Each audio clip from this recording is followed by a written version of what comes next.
Hey, it's Mark Ferguson with Investor More, standing outside another house flip we just finished up. So this is one that took us way too long and was more expensive than it should have been because we had some major contractor issues. So we'll talk about that.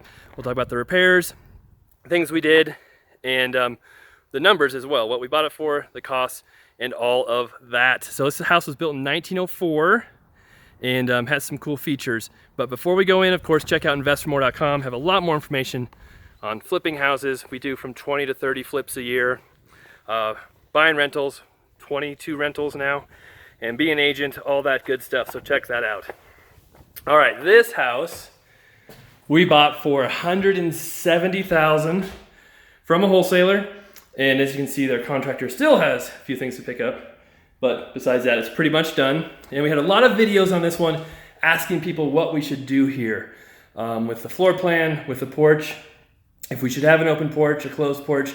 And as you can see, we left it enclosed, just replaced a window that was broken, and that saved us a lot of money from opening it up or getting all new windows. And I don't think it will hurt the value at all. So that was one choice we made.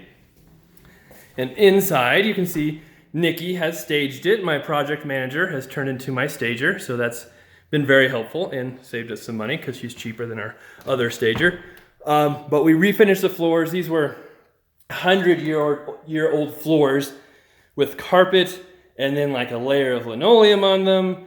But our hardwood guy did an amazing job, so thank you, Chad. That was awesome.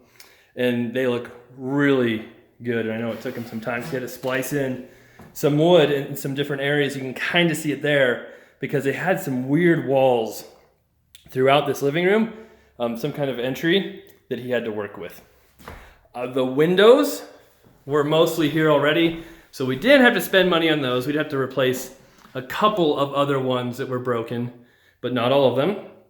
We were able to save the doors, as you can see. Most of the trim we saved, but as I said, we had some problems with contractors, multiple contractors on this one. We probably spent at least $50,000 on the repairs, which is more than it should have been if we had kind of a cohesive contractor working with subs on the deal. But what happened was we had to fire one of our contractors. But before we get into that, I did add a ladder up to the attic. So I'm not going up there right now, but in one of my other videos, oh, you can see it needs, look at that paint. You find something every time. But in one of my other videos, I do go up there. A lot of people ask, what's in the second story? What's up there? And I had never been up there, got up there, and it wasn't very exciting. Just an attic, unfinished space. But as far as our contractors go, we hired a contractor who we used many times before. He has worked with us for years, and we had problems with him on this house and another house he was doing. And basically, he just kind of stopped working. He stopped showing up, was not getting stuff done, kept arguing with me about things.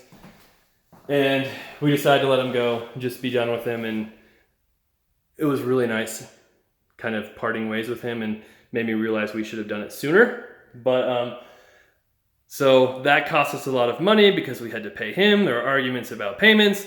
And actually, one of his guys who worked with him continued to work on this house and work for me and finish it out. So thank you, Craig, for doing that. So that was one issue with contractors.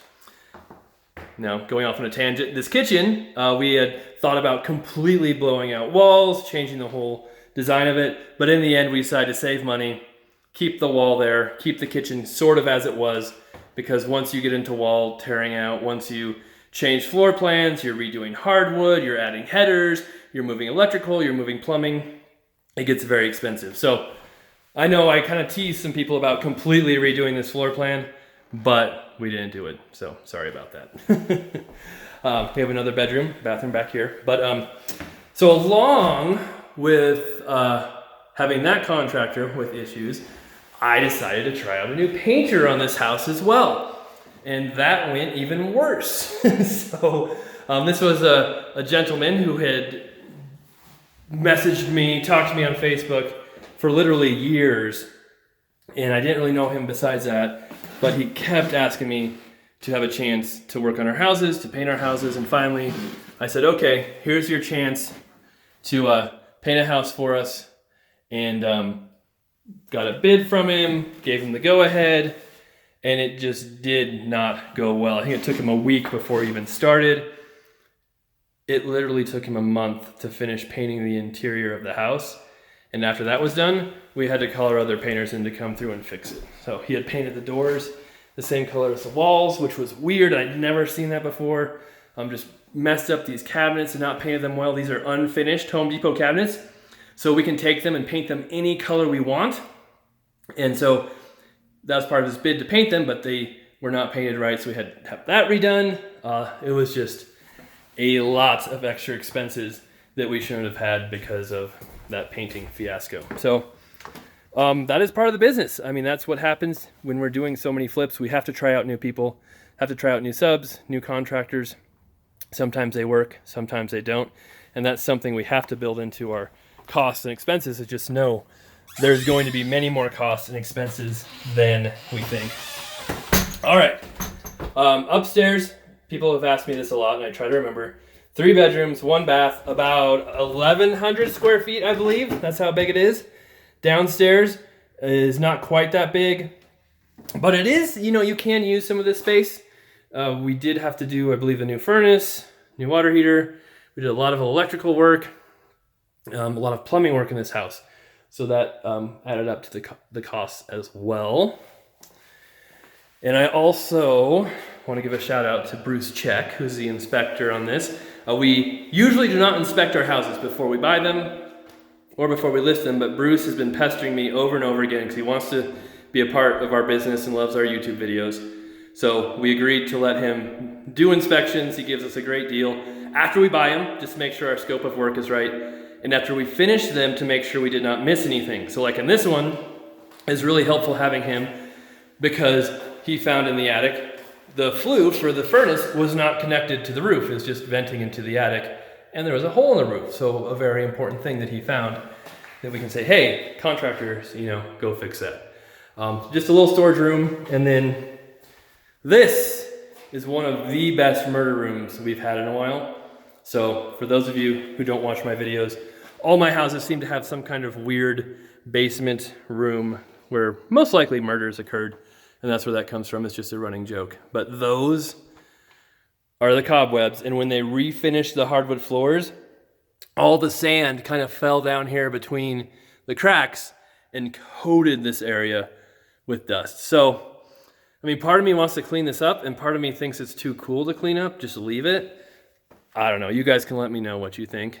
And then, yeah, Bruce also mentioned this isn't the best, murder room as far as having dirt and no retaining walls, but for video factor, it's a pretty good murder room. All right. So that is the basement. And then we will head out to the back of the house, which is interesting as well because it has a super long lot. All right, so we have the garage here, and we might go in the garage first. We also had to do the roof on this property. Like I said, we might actually be over 50,000 on this one. Oh, look. Shop a spec? Who knows? Never saw those before. But this is the garage. Our painters actually said they wanted to rebuild the garage doors, so we let them do that. Kind of gappy, but they look kind of cool. And then there's a little workshop room back here. As you can see, we did not spend a ton of money making this garage look beautiful. It is not the main part of the house. You can get away with not making everything perfect.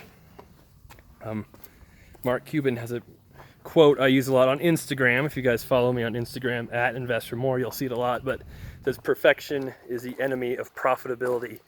And that is so true in real estate, just because if you try and make this perfect, we'll keep working on this house for months and it won't make a big difference to the buyers.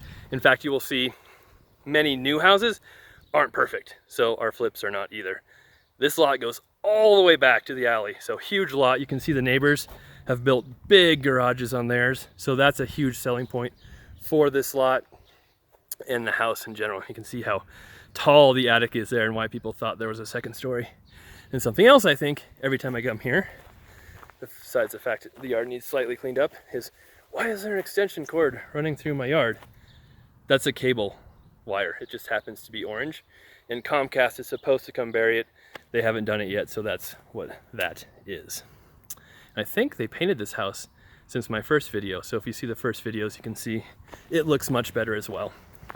All right, so that is the house. It is done. It is staged. Speaking of staging, that also helps distract people from some of the imperfections you have in houses. They're not just staring at empty walls and empty floors all the time. And that really helps. Oh, look at that. See the giant blue tape across there? That means it's supposed to be fixed and didn't get done. So we'll add that to the list. But besides a few very minor things, the house is pretty much done. We'll get it listed. We'll get it on the market. We can show houses in Colorado. I know some states are still struggling with that, and I really feel for you guys. So hopefully you guys can open up soon too, and see if we can get this one sold quickly. Our other houses have still been selling very quickly, so that's good to see. All right, thanks for watching. Love the likes, the followers, the comments, so keep those coming. We'll be back with more soon.